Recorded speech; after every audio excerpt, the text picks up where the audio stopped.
I can tell you later if you are late. So last week we talked about this Fourier analysis, and I think this is a very good base to start about this deep learning in principle, and mainly these convolutional neural networks, and in principle representation learning. So what we discussed before is that in principle most of signal processing cases are based on data sets which are called homogeneous, like images that where you have pixels, and when you have time series, or when you have graphical representation and so on. And then in these specific cases, which are not typical classical problems, you are looking for something on top of the observations. For example, if you're looking at a picture, you're looking at the face as a kind of emerging property on top of the pixels. So it's not in none of these pixels. Whereas in the classical, let's call it heterogeneous data sets, you have different modalities of data collection. So they're in their own, they are meaningful. So for example, when you say height, it's one dimension classically, and then when you say, for example, weight or the price, they are not in the same context. But when you think about a picture, then each pixel could be one dimension, but apparently they're all together, they're trying to show something on top of that. Or when you think about sequences of the words or letters in the language, then you expect that there is a message on top of that. So these are important things to be able to capture. And all of these methods, in principle, all of these new machine learning methods, or also classical methods in signal processing, are trying to capture different types of the so-called invariances. So for example, translation invariance, we talked about it in detail, rotation invariance, scale invariance, deformation, and so on. And also there's another important factor, whether our model are able to learn hierarchies, and then this idea of compositionality. For example, if you can say a face, if I can learn edges, and then I can detect where are the eyes, and then eyes, two eyes with one nose goes, and then with the others you have face, and then face goes with the body, and then you have a person. You know, this kind of compositionality. So if you can learn each of them separately, then you can compose them together. And this is the case, for example, in text, video, I don't know, these are very naive applications. I mean, just examples. A building, you can think about a building as a compositional structure, or maybe not. Or a city, you can think about it, a physical city, you can think about it like buildings, and then, or floor plans, buildings, and then you have neighborhood or parcels, and so on and so on. So then we need to think about different types of models, and this is the main idea of representation learning and deep learning also. So with Fourier analysis, we realize that we always work with these idealized basis functions for signals. And then, for example, we said if we have this a time series, we build these basis functions. These are, each of them are like a basis, or like a idealized signal, or idealized harmonic pattern. And then it's to start with low frequencies, and then it goes up. So we don't talk about this, and then you have always a complex wave, which has the real part and imaginary part. So then here, in principle, you can think about it as like similar to PCA, that these are like crystals, and then you shoot your data to these layers, and then if there are some similarities, they get activated. So then you look at the frequency values. So, but they are in principle not data driven. The only factor is the number of observations in your, for example, time series. So the use case was like this, that you have this data set, and for example, there are two signals almost the same with a bit of shift and a bit of random noise. If you look at them in the time domain, it's not clear whether they are similar or not. But if you do this multiplication or linear transformation by this filter basis, you get this kind of result, which is an activation of similar frequencies, because this Fourier analysis is translation invariant, which means that it doesn't matter where, if there's a shift in time, it will be captured, because these patterns are stationary in time. So then you just think about them as a way of multiplication of a dot product between two vectors, and then each point is one dimension in that algebraic way. And in this way you have this time series again. So then you see that immediately you have two patterns. One is green, one is blue, and it says that the green and blue are following the same frequency. So here you know that there is a benefit if you go to the frequency domain. So then we talked also about this 2D. So it's in principle you have to now not one wave but two waves. So this is the case like in image. And then you can build again this basis. And this is similar to this PCA, that these bases are in principle orthogonal, which means that they are not sharing any information. And if you multiply any of them together, they are it's 0, which means that they are orthogonal and mathematically. And then in principle they are covering the whole space. So then you just create these filters in a way, and then when you have a new picture, you just pass this picture through these filters. If they have similar patterns in time, they get similar activations, and this was the case here, for example. In 2D, you just build it like that again. We talked about it in detail. So you have now two different patterns. These are Fourier. This is discrete Fourier transform, and at the end is nothing more than a matrix multiplication. So this is the case for 8x8 pictures. You get these spaces, which are starting with low frequency to high frequency. And also we showed that, for example, if you get these two pictures, if they are in principle they are same pattern but not necessarily in the same location of the picture, in the frequency domain, which is the right side, you get same activation.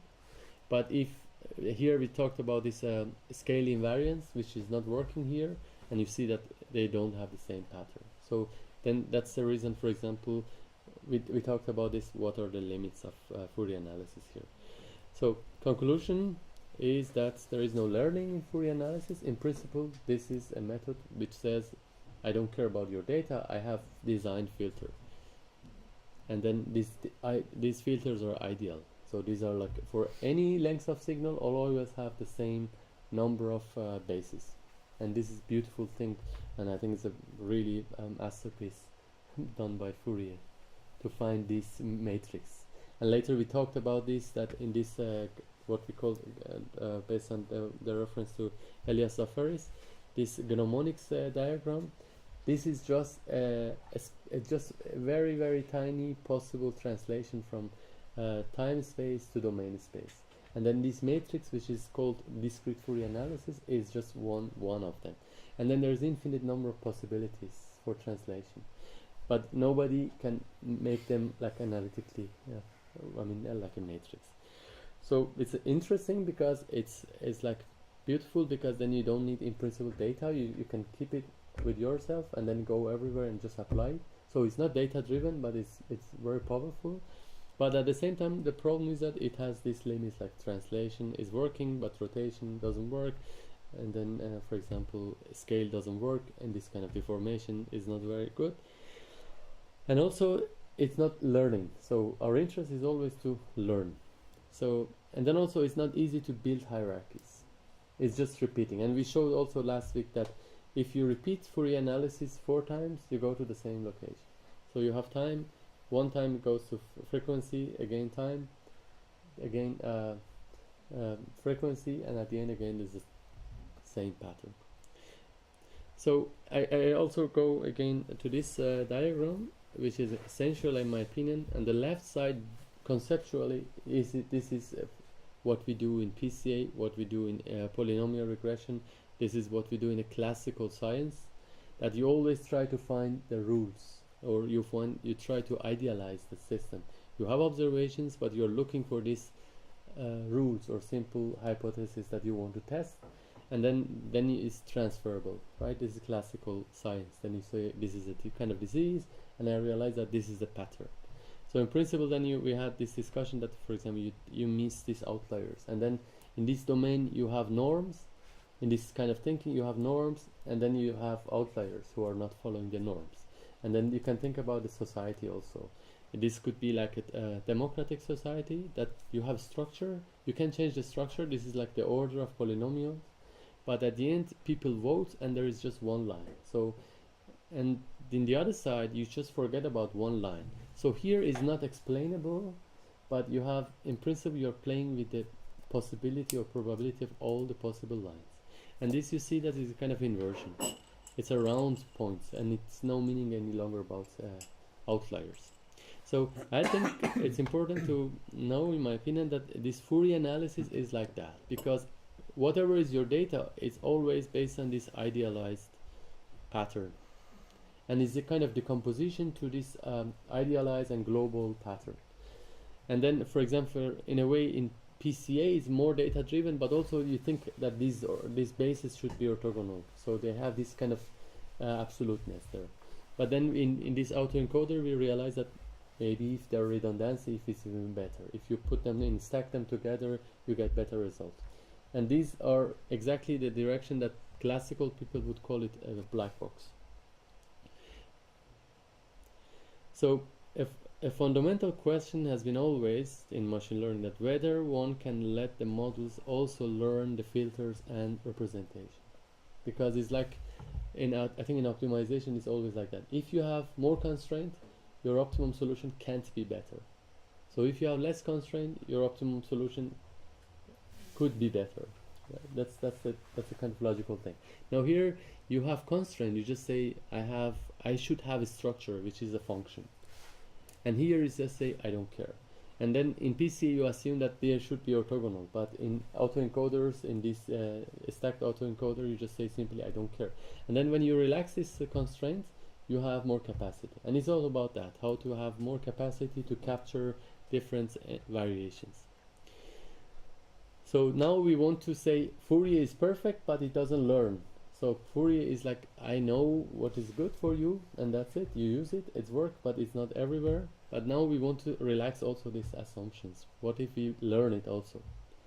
So that's the whole idea around this so-called, some people call it representation learning, but some people don't like it because in principle, we are not going to represent things anymore. It's not representation anymore. But yeah, but at the moment it's called representation learning.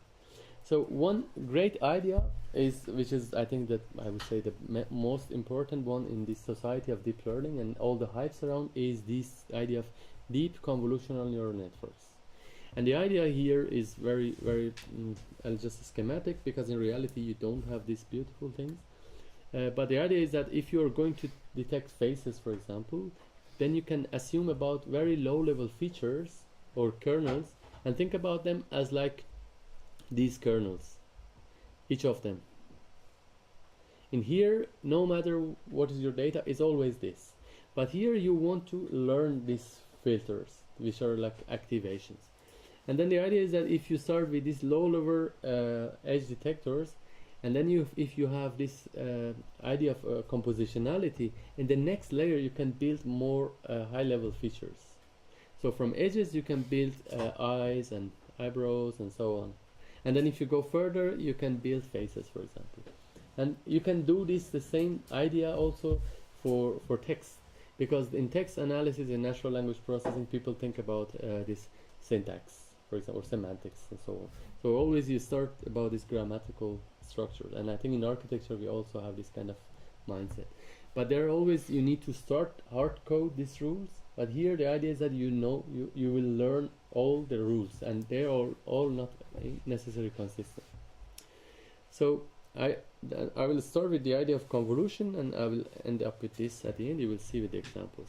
So convolution mathematically is very simple. It's just when you have like integration on a function between multiplication of two functions, where one function is moving, and that's the meaning of convolution. Moving on top of the other function's domain. And then every time, for each point of the original function f, you just calculate the dot product in a way, and then sum over it. And then you get a new function. And I will show you how it works. For example, here you have a step function g. I think it's visual, it's better. So this is your g, this is called kernel, convolution kernel, and this is f. And this is called convolution of f star g. So in principle, what happens is that when the center is here for f, you calculate all the values, this integration, which means the area underneath this red diagram as an intersection, and then you just say this is the value. which means in a way is a kind of local sampling. And oops. So for example, if I move this, you see the whole area in principle should be this point. So this is called convolution, right? So that's it. And then you might say, okay, what is this good for? It could be first for smoothing, for example. If I use a Gaussian filter, and if I play with this size of this k, you see that the size is this, and then it creates a smooth function. Like you have this noisy data, and then by just using this convolution, this is exactly the way it calculates it. But then if it's small, if it's very small, it becomes the whole data set again, right? And that's the way now you can think about this. This is called, could be Gaussian smoothing, for example. So now, connection to the Fourier, it's important. Now we think about it, that what if this bandwidth of this kernel is too big? If it's like this is the length of your data and the bandwidth is the same. And this is the case in Fourier transform. What happens is that if it's like that, in principle for all the points in F, you get the same result. And now, if you have this kernel, let's say this one, for example, right? Which is in principle the same for all of them because it's being repeated. This is exactly what happens in Fourier analysis. So in a way, in a Fourier analysis is a specific kind of convolution where, when this was the case, if you have pictures of 8 by 8, your filter in Fourier is always 8 by 8. So it's like one time. So it doesn't mean to move. It doesn't make sense to move because it's just one time. And this is what you get in, for example, in Fourier analysis. For example, this is like an activation that you get on the lower layer, and these are the basis filter. And this is what you had, these spikes, like these values. If some of them are high or some of them are really low. This means that there is a similarity of this function. And altogether with this Fourier analysis, you learn to decompose your signal to this idealized function. So now if you do it again similar to this Fourier to 2D convolution, you can simply think about it like that. This is your kernel. It's called kernel, Fourier convolution kernel. It's called here 3 by 3. This is your, for example, a picture, and it's like 5 by 5, and this is the result. So if you have the so-called padding, this means that you can go out, but the important point is that where is the center of this kernel. So if you have no jump, and if you do it for all the pixels one by one, you get almost the same size of you always get the same size of the picture. But if you have a jump on these pixels, you get smaller sizes. So then there are lots of these things, and these are all called convolutional methods. And then, for example, you have this one, and these are the terms which are important. Padding, which means that whether it goes out of the picture or not. And then you have a stride, whether it jumps every other pixels or not. So it's arbitrary padding and no stride, half padding, no stride, and so on. And then you have also, this is later will be used for this deconvolution, that is like an opposite of that.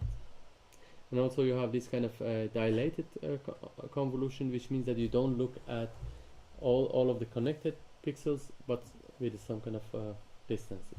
And think about it, that the whole idea is that you want to capture a spatial patterns.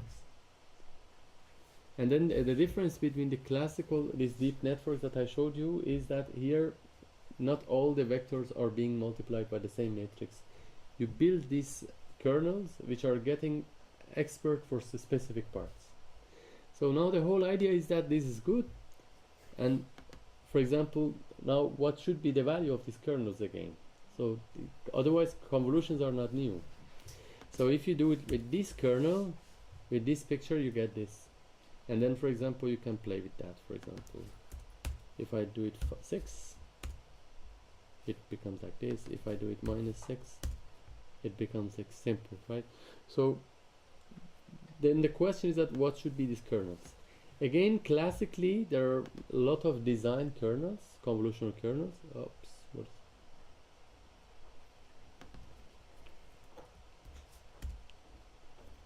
So for example, if this is a picture, only if you know this, it of course it gives you the same identity. If you use this, it detects these edges. If you use this, it will give you these things. These are all called edge detection. And before this, ideas about deep learning, this was a classical way of treating this signal data. You had a lot of edge detectors. You had a lot of like cleaning and so on. They are all designed methods. And if you go to libraries like scikit image, there are infinite number of them. And now with this machine learning, deep learning, the idea is that you learn them. And it's interesting, it's simple, but it gives you very different context. So, but how to train the kernels? Again, the answer is very simple, gradient descent. Again, that was the whole idea. You build a nice structure which is differentiable. And then you have a certain target. And then you start everything with random. And then you have a logical pattern. And then you just say, every time I show you something, with these random kernels, not idealized or designed, you just give me something and I correct it backward. And this was the backpropagation. And this was introduced in 1980s. And the guy who did this, his name is Yann LeCun, and he is now, one of the top people or number one person in this hype around deep learning. He is the head of research at Facebook Research.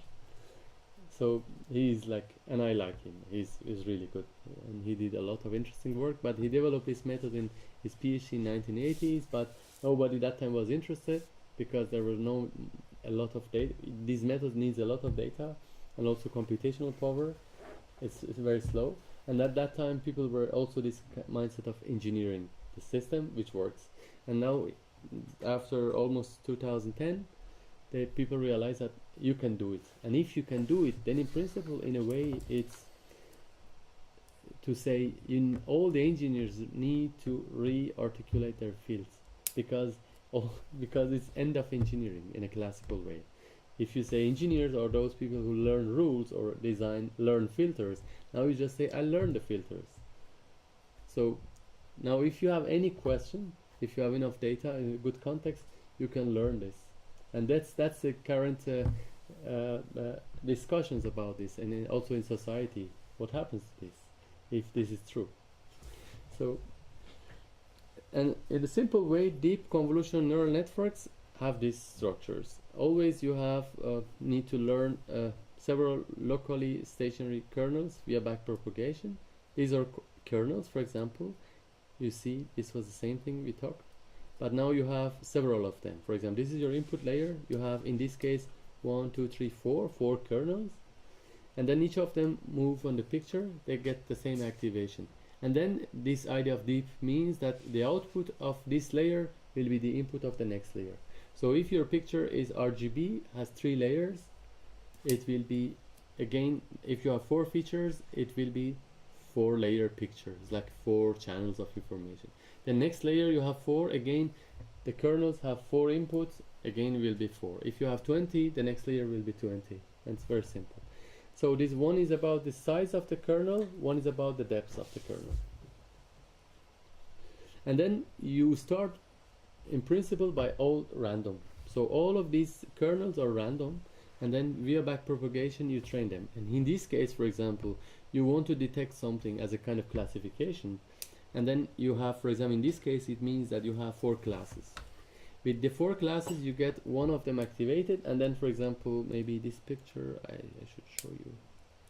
Oops. Okay, maybe I'll go back again. For example, this is the picture, and this is the convolution. Forget about these layers, I will tell you later. And at the end, it tells you that, I think, in the beginning, it's a horse. And then you just simply say, no, next time when you see this, it's a car. And then you just increase the probability, and this probability in this case means the activation layer of the last layer. If you have 10 classes, you have a 10-dimensional vector, and it's like a binary. If the first one is 1, you say first is car, second is horse, third is building. And then the model, when it's random, it generates something, and it's like something. And then you push it in a way that say, next time I want to see this in a way positive, the others are negative. And then backpropagation based on this gradient descent is like you train it in a way that when next time you see the same picture, you should tell me this is car. And that works. And you shoot a lot of pictures, and then after a while it works. But then there are lots of small details I will quickly tell you, but it's in principle fine. So you need to know a bit of other tricks. For example, one is nonlinearization. If you simply use the output of the one convolution layer for the input, next layer, empirically it doesn't work. So what they do is that they add a nonlinearity function. For example, this rectified linear unit or sigmoid or tangent. These are a kind of differentiable functions which have been proved that improve the results. And also then on top of that you need to do a kind of subsampling and pooling. It's called pooling. Subsampling, you can think about it in a way that it's just improve their computational capacity, because it means that every time that you get the results, next time you simply subsample your pictures and say from every 4 points I take, for example, the average, or I take the maximum points. By that you reduce the size, and then over time you see the pictures are getting smaller and smaller, and that's the subsampling. And usually it's done by a function which is called max pooling. Simply means take the maximum value. And at the end you have a linear regressor or linear classifier based on these learned layers. And in a way what happens here is that if you start with the original picture, if your pictures are 256 by 256, you have more than 62,000 dimensional vector data. And then you want to say, okay, look at this 60,000 dimensional vector, tell me whether it's a car or not. Here what we do is that we learn this in a way to convert them to a space of 100, for example, 28 dimension, and that in that space they are designed in a way that they are completely separated if they are not from different classes. And that in that space you can train a linear classifier, because it's kind of sparse. That's the whole idea. But that's the somehow a magic of it, that you design a game that it will find its answer. You really don't know how to go it backward. You just know how to do it forward, but you do it backward. So if you just want to know what is this names, maybe you see always ReLU, but it's rectified linear unit, but it's not more than that. If the value is negative, it's 0. If it's positive, it's linear, and it's the best one now. So, and then you have this sigmoid function, you have this hyperbolic tangent, and so on. And you will see, for example, here, if I have this picture, if I use not learn, but this kernel, arbitrary kernel, it gives me this as an output. If you use rectified linear unit, it gives you this. So this is, you see that it focuses on informative points, because at the end you want to detect the edges of this horse. And imagine this horse, it could be one part of your picture. Then in principle it has been captured when you are moving. Somewhere you hit that. You say, okay, this kernel is horse detector, for example. And then you have many classes, you will have different kind of detectors. But these detectors are learned in coexistence with data. So this is the whole thing. Otherwise you have this classical Fourier analysis. And if you use this, the other functions, you get something like that. So, and nobody knows which one is better, and that's the problem. So these are always, now these are the new levels of engineering. It's called meta parameters, that you need to play with that. But usually these ReLU works very well. And the max pooling I told you, or pooling or downsampling, is like that. You get the result of activation, and simply it says from the corner start every 2 by 2, take the maximum. And then first of all it becomes faster, because every time instead you have a smaller picture and the calculation is faster. And above that is, they say, some people say it learns it's like you learn the bigger picture, because if the edges are like here, usually they are correlating, and if you just take one of them, you let the model to learn the connections from this edge to the other part. So in principle also it's been shown that it's good for a bit of deformation. But okay, forget it. So this is now a typical way you should think about a convolution or deep neural network. If you remember, the Carlos presentation was almost the same, but then it's always about architecture. You should be able to read it. So this means convolution. Now you have an understanding of what is convolution. Then you know you need to have a nonlinear activation. Then you need again convolution. nonlinearity, and then here you decide to have a pooling. You can do it here also. Nobody says which one is better. And then like that, and at the end you have these layers, and then simply with a simple matrix multiplication you convert it to a FC, which is called fully convolution, or fully connected layer, sorry, not fully convolution. Fully connected layer, which means that you convert the last layer to what you like to see. In this case, for example, you say I have only 10 classes or 5 classes. I want to have a 5-dimensional vector. It has no meaning, but you just say first is for first class, second is for second, and so on. And then you start with random, you don't get good results, but at the end, with back propagation, gradually you learn this. And the magic of this pooling and nonlinearities and so on is that if you have two pictures that visually you say, okay, this is Tesla, but they are not in the same areas or they are not the same angles, it will find them. And that's the interesting part. And this is all about this invariance. So I will show you also how it works with this MNIST data set. This is a data set, we have 9 classes, and you see that they are not this, visually they are the same. For us it's simple, but if you compare them by pixel, it's really hard to say this is 0, this is 1. In this case we have the labels, we have also the pictures. The pictures are 28 by 28 and one dimension, one layer of depth is binary. So you load it here, you should really try to test it. And this is the environment in TensorFlow. And it's extremely simple if you get the concept. You should just know these are like words, and this is like the way you are talking. You just put them next to each other in a meaningful way. And then it's not scary, and because otherwise if you don't know this concept, you always see these diagrams and it's like, what is that? But then in principle it's super simple. And the whole mathematics at least is 100 years old, if not more. So for example, you need to define these variables as a function, and this is called tensors here.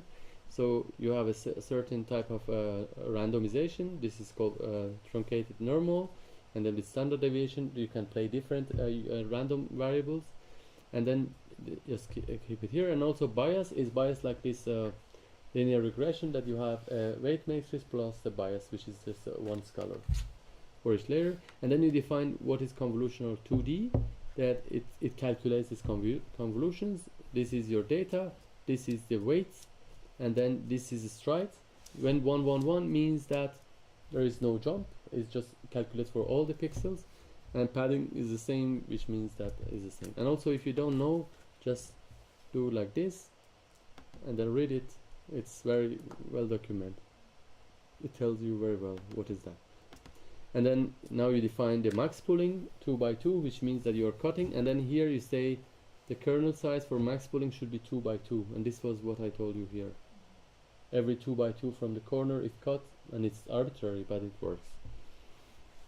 And then that's it. And then now this is equal to this part. Now we are going to write the layers layer by layer in a way that they can talk. So you just say this is my x is 784. This is just for when you load the data, because it's 28 by 28. Then you define this x image, which is -1 here, means that I really don't know what is the length of my data set, how many data set I'm going to feed to the model, but they have 28 by 28 by depth 1. So if your data has like 4 channels, it's 4. If it's 16 channels, it's 16. And it has nothing to do with this vision to say, okay, it's picture, then it's like it should be 4, not more than 4. Here it could be 10. It doesn't make sense because the operation is the same, but the structure is important. So your picture is 28 by 28, but one depth.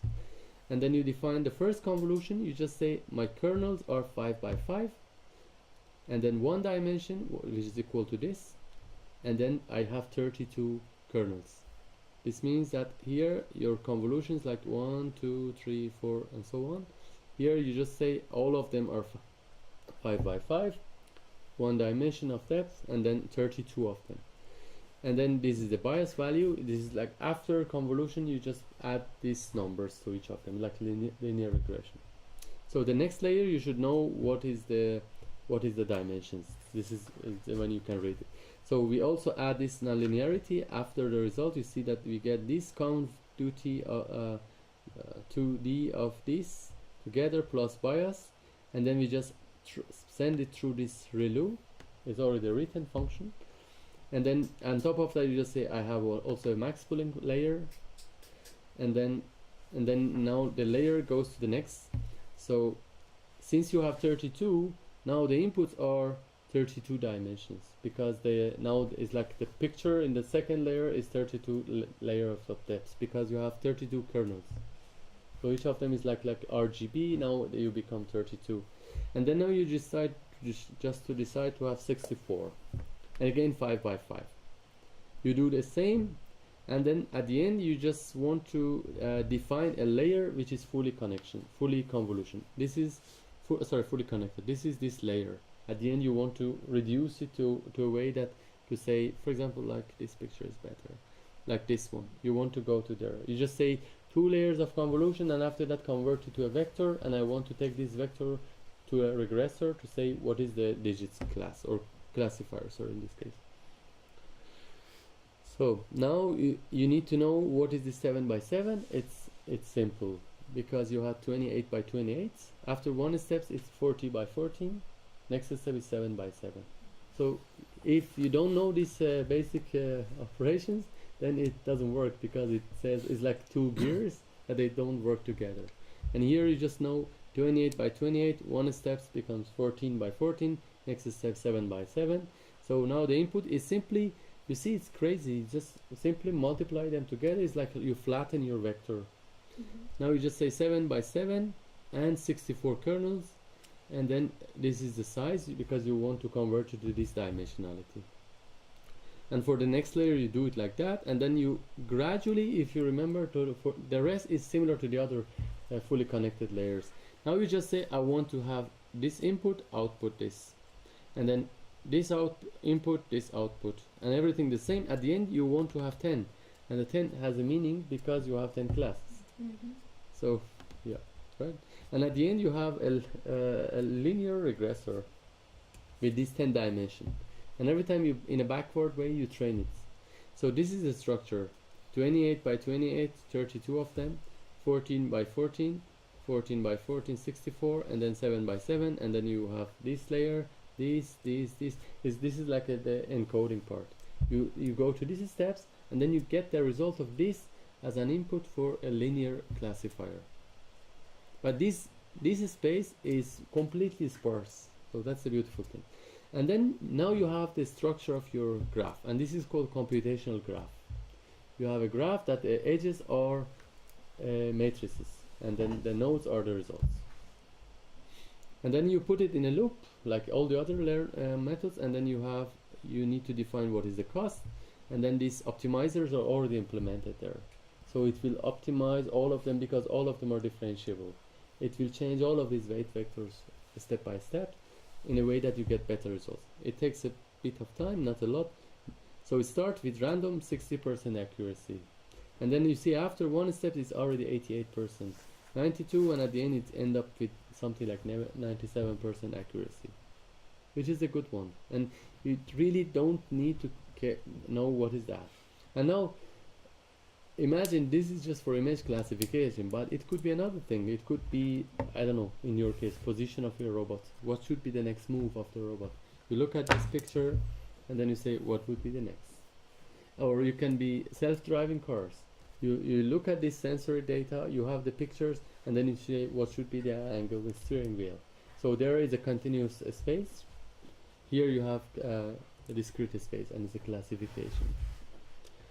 So we do that, and then you will see that we don't have such a thing. This beautiful things is just for, I would say, in my opinion, these kind of things, sorry, these are good for marketing, because at the end what you get for this 97% accuracy is this.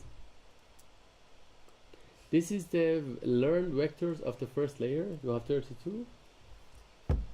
So if you really want to understand how it works, there is no way. You see, that's the problem. And then if you go to the next layer, you have 64 of them, again 5 by 5. This is good. And you see they are working in a high dimensional combinations, because all of them together are helping you to get to result. And then for us, when you visualize it, it's a kind of projection again. We cannot understand, or we cannot visualize or imagine what is this 64-dimensional space of kernels. Right? It's not just 64-dimensional space. In each of them, you have this basis. In Fourier, it's understandable because you see these harmonic patterns. Then you say, okay, I know the frequency is changing. But here, everything is changing. And if you remember this space of this 90-degree translation, in this space we are somewhere in between, and because of that, it looks like a crazy person, right? Because you cannot understand a crazy person, so it's not rational, but it works better. So that's interesting. Huh? So now you can think about it also. This is one of the very common way of using this. It's called this embedding layers. Now I can think about that each of these layers are super informative. Of course, if you visualize, the kernels are not good, but I shoot my data and then I get the activations. So in principle, if two data sets are similar, they should have similar activations. So now I'm getting these values, and for example, this is the hidden layer, first hidden layer. These are just the last layer, if you remember, 256, and then it was like 128. So if I get these layers at 256 dimension, it means that I send my data to this network, and then at the one step I record the activations of not the last layer, one layer before the last layer, which is like 256 dimensions. And then I just say, this is the way I represent my pictures with this 256 dimension. In order to visualize that, we can use this kind of dimensionality reduction methods. You can use a sum also. In this case, we are using a method called UMAP. Lucas also mentioned that in his work. But then when you use this UMAP is converting your 256 dimensions to a two-dimensional case. And here we just simply color it based on the labels of the data. And you see how good is that. Of course, you have some errors, but then overall it learns that. So in principle, it's trying to separate them as much as possible. And if you go to the another layer, usually it gets better because it's going to close the last layers, so they are very specific. They are trying to separate your data sets in a way. And you see they're separated, still you have some errors. And state of the art in these data sets, I think it's 83 errors or 81 errors at the end out of 10,000. This data, maybe it's not mislabeling, for example. Also, I remember for a while people were trying to understand why this one test didn't work. And then you really, when you can look at this error that doesn't work, even as a person, you cannot say what is the digits, for example, here. So, and, okay, sorry, only this part. So, and also if you go another layer, I think this was this is the last layer, this is 10. But before nonlinearity, you see it's almost the same. And if you get the layer which is after this softmax thing, you see this is what's at the end. And now imagine this is a projection of this data set to 2 dimension, but actually it's 10 dimension. So it means that in 10 dimensional space, your data is almost linear. So then because of that, a linear regressor works very well to classify them.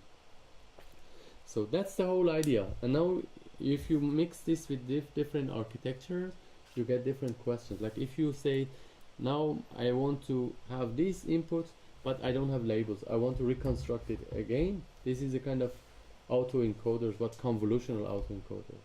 If you say, I want to have this picture, I want to label the pixels. This was the case, for example, Carla presented, that it's called semantic labeling.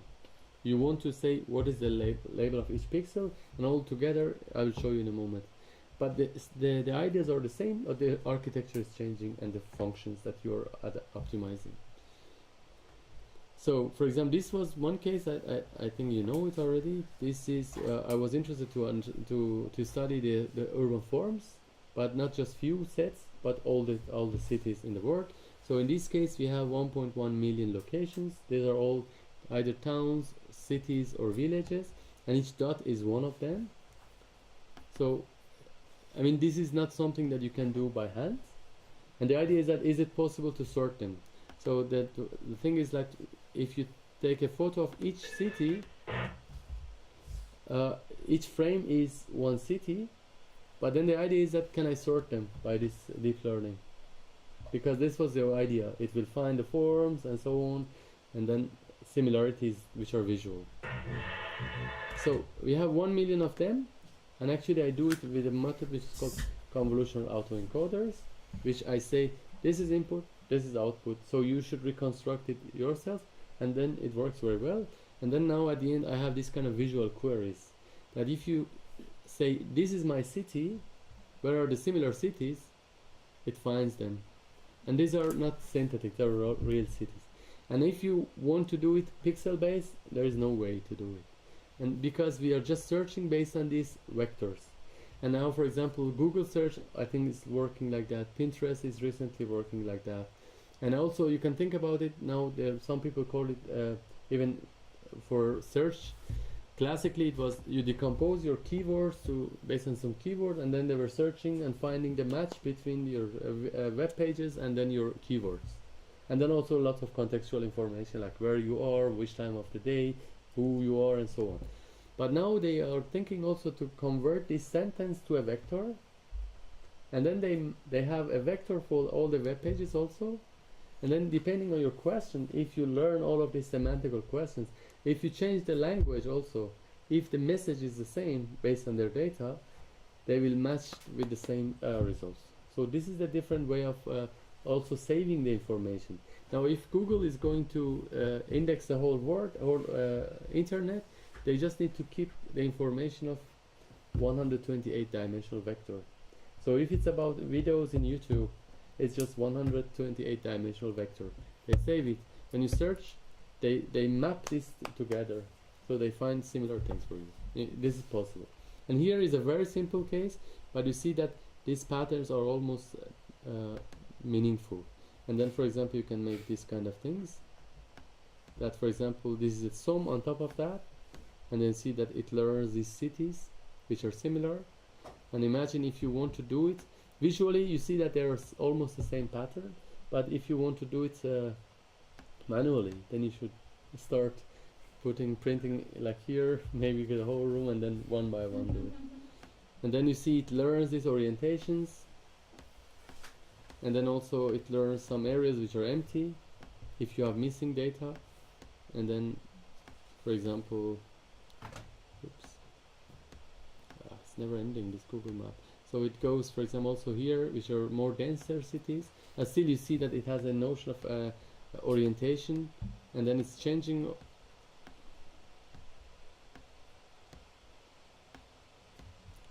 So you see it finds it. So you can do it for anything. So the question is that what is that thing that you want to do? This kind of questions. For example, you can do it for now to say, for example, I'm doing this with one person. Look at the street network, predict what would be the transportation traffic, if there are some correlation. And then if there is none, you will see that the model doesn't converge because it says I can't predict, which was the case. Or for example, if you look at the high resolution of street networks in a neighborhood, you can predict what would be the, for example, photovoltaic potential, because it's like it's showing also the locations of the buildings. So you have this orientation, and then if you know the location of this city, then you can expect. So there is nothing for that, there is no theory there. And then, for example, on top of that, for example, you can analyze these 1 million cities to something like this, that these are all the small towns and villages, and then these are most of the cities in the world are like here, and then these are the unicorns, which are very unique cities. And then this is easy to do it if you have a learned vector. So I can say, okay, it's a good study to analyze all the cities in the world. So it's not just Barcelona and Paris and few others, it's all the world. And this is just based on the structure of the street network. But then you can ask different things. You can say, look at this and air pollution, look at this and this and this, because there is no limit. You can have many layers together. What would be the air pollution? And which cities are having similar patterns of air pollution, for example, if you have all the information. And if you think about them in a classical way to find the rules, models, simulations, there's no way to do that. it's computational complex and you don't have data. So object detection, for example, Carla presented, and also this project I really like. They did it for the whole world. They take data from OpenStreetMap and satellite pictures, and they know the classes, but they train it based on these classes. What are the classes? And now, for example, if you if you click on any space in the map, it finds similar areas, which is, I think, kind of interesting. But it was a kind of art project. So, for example, I like this one a lot. So, for example, this Pittsburgh. So, for example, if you click here, it searches on the learned vectors and it finds similar ones, which are here. And then also you can see where are their locations. And then, for example, let's go somewhere else, which is more interesting. I don't know this city very well. So, for example, let's select here, but it's a bit complicated. There are nicer ones. So, for example, yeah, I don't know, this kind of form of streets, it will find it. You see, and imagine if you want to do it in any other way, it's extremely hard. But here is just doing query on this low-dimensional embedding, and because of that, it's super fast. So now these models are being used in all of these online shops. If you click on something, they have the tags, they have pictures, they can find similar pictures, they can do, this is there. But the beautiful thing is that these codes are also available for free. You can do it in a matter of hours. So you can use it for form finding. Maybe later Lucas will also show, maybe next semester. Now he's extending this for having several layers and then using these convolutional neural networks for sorting forms based on also topology, forces, length of length, but I don't know what's the difference between length and the force itself. And the direction, let's call it like that, simple. And also the final forms. So then in that case, for example, if it works well, we have like 5 layers of a picture, and then we want to find patterns. Also, I've recently found this very interesting application, and the code is available. This is for topology optimization, and topology optimization is the problem is that it's a gradient-based method, but it's slow. And these guys simply said, okay, but you know, when after 5 steps or 10 steps, we usually see this is the result, which is emerging. But then again, you need 100 steps to go to this. Now, what they do is that simply they take this layer after 10 steps, and then including the forces and so on, and then and also the gradient. So it's like 2-layer picture, and then they train it a convolution to predict the optimization results because it's a kind of gradient vector, and it works. So if you are interested, for example, if you're working in this topic, I mean, the code is available for free. You can simply test it. It's Python, TensorFlow, and or maybe something else, but it's easy to test. These are interesting. Now I told you, for example, you can do this for air pollution. I've been collecting data, but I never did it. For example, I'm collecting air pollution in almost every few hours for 8,000 locations. And then I have satellite pictures of them. Then the good question that I realize is, what are similar cities or what are similar areas? And this is important for also mayors or city government and agencies and so on, because they want to know why. Or also my idea was to predict. Is it possible to predict air pollution? I think it should not be harder than a self-driving car. Because here you look at picture, you just say what is the air pollution, average, maximum air pollution in rush hour time. Or for example, now you have huge data set in the US in the census data. It's really huge, and it's very expensive. They are collecting this data every year, and now you can ask a lot of questions. And I don't want to go through it, but I think I can find a lot of experts which are just focused on one question, and then experts of workability, experts of safety, experts of this and this. But here you can just say, okay, just let's abstract from these kind of questions. Let's build a machine that can answer any question, but then let's focus more on good questions, how to put them together, because a person who is an expert in vocability he would say, if your street network is like that, it's good for walkability. And the other person comes, is not good for example, for air pollution. And the other comes, it says it's not good for, I don't know, for crime. So these kind of things. And here you can ask all of these questions, and the questions are also arbitrary. So then you have this machine, and this is like a meta level.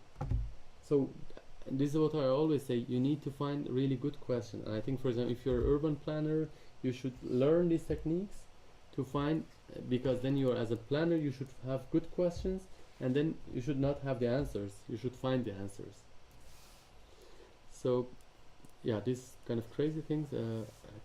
Yeah, also this, I have this idea, but it didn't implement it. No, forget it. And these are like what you have in the media also. This is also cool, I like it. It's real-time semantic labeling. You see, it's working real time. It's fast, so it detects all the labels of these guys. Like you see that the camera is here. This was a breakthrough. I think it was very important that it works with this quality and it's fast. So, in principle, this can be an input for a self-driving car. Or nowadays, I think we need maybe to have one session on this. These GANs are also very interesting methods, because you combine two different architecture together, and in a way they're competing. But then the way that at the end you have a layer, which is this embedding layer, which is amazing, because then you can do linear interpolation in data space. Imagine you have a 50-dimensional space, where if you do linear interpolation in data space, and if you convert it back, it's a different face, which is a very good quality. For example, here, like, look at this. You have this one and this one, and the model learns what would be in between. Or for example, you have this one and this one, and it learns this transformation. And imagine if you want to do it on a pixel level, doesn't work. It only works because you go to another algebraic word, which is good for your data set. So, and then this was like a very, very hot topic. It still is like a very, very hot topic. And then I think this kind of result also you had, this called GAN-ZOO. This method is called GAN, Generative Adversarial Network. And every day somebody was coming with new algorithms. This is what we talked last week. Like, this is the number of algorithms with different names. And then you see this 3D, ED GAN, 3D GAN, 3D GAN.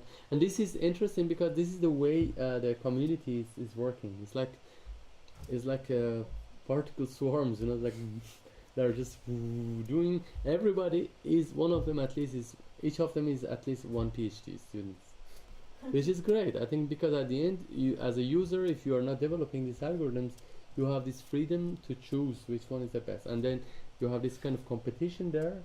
But the risk is that if the person is, like, for example, assigned to do these improvements, but if whether the person has the abstraction or not.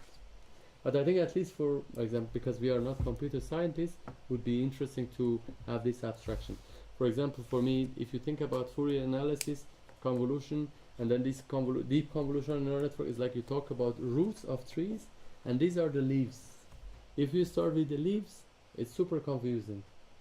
You see, this is like, ooh, never ending. Who wants to read these papers? And that's the way it works, and it's very scalable. So I think one very, very interesting idea is that now you can think about this as a kind of like, if they are talking to each other in each layer, now we can have architectures which are talking together also. So you can have these kind of joint models that, for example, you have one deep convolutional autoencoder for one modality, you have one for another thing. For example, one could be picture, one could be sound, one could be text about something, what could be a picture. And then you train them all together, and then you learn this. Later, if you ask a question, it can show you what would be a similar picture. If you show a picture, it will show you what would be the question in the text. So these are very arbitrary, but I mean, not arbitrary, these are like very basic modes, but you can think about it in any applications if you have this thing.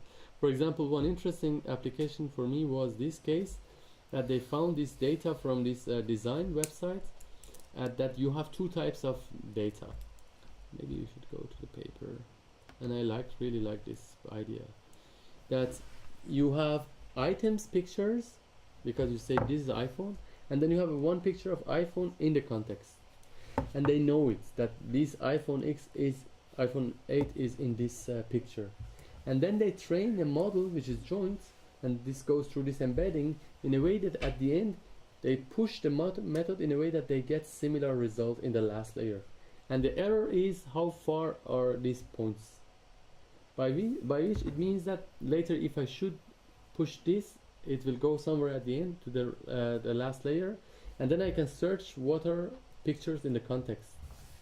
So this was the idea. Now you can search in a visual ways in this design result. For example, if you take this one and if you show this picture to the network, because it has learned both of them, for example, goes through and then at the end shows similar items, and if you show this item as a kind of product, it goes to this network, and at the end it shows you this item in the context.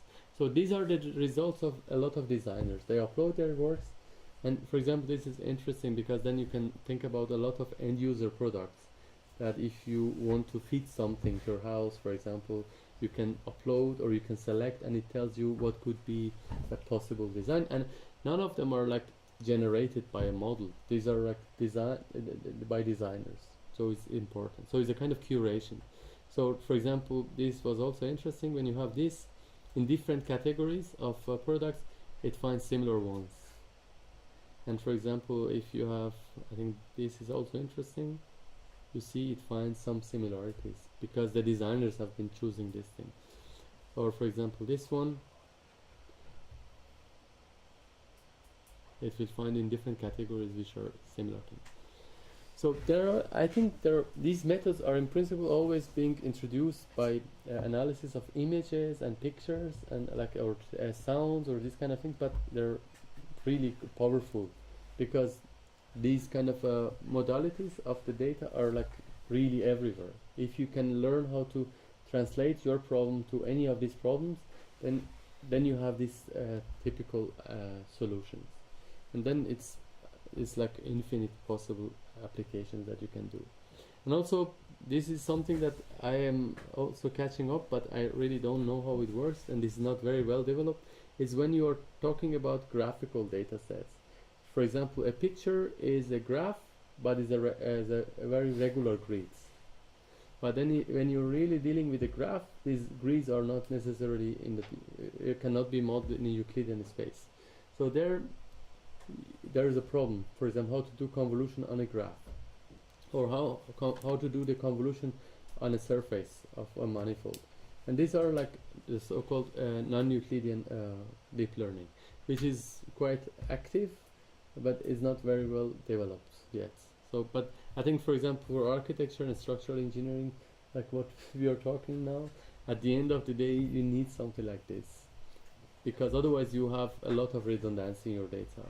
Here it finds that this elbow, for example, is elbow. It doesn't matter where it is.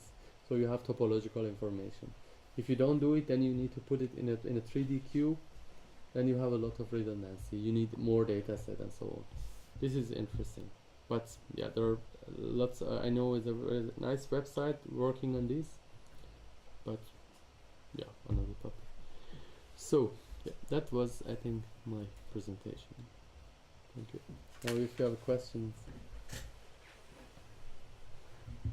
or if you are bored, you can go home. That's okay.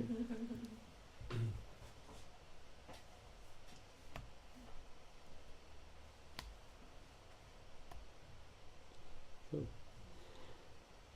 yeah, that's it. So if you're interested, I think I'm going to start again from next September with hopefully new topics. I hope I'm not going to repeat because it becomes boring. Great. Okay, otherwise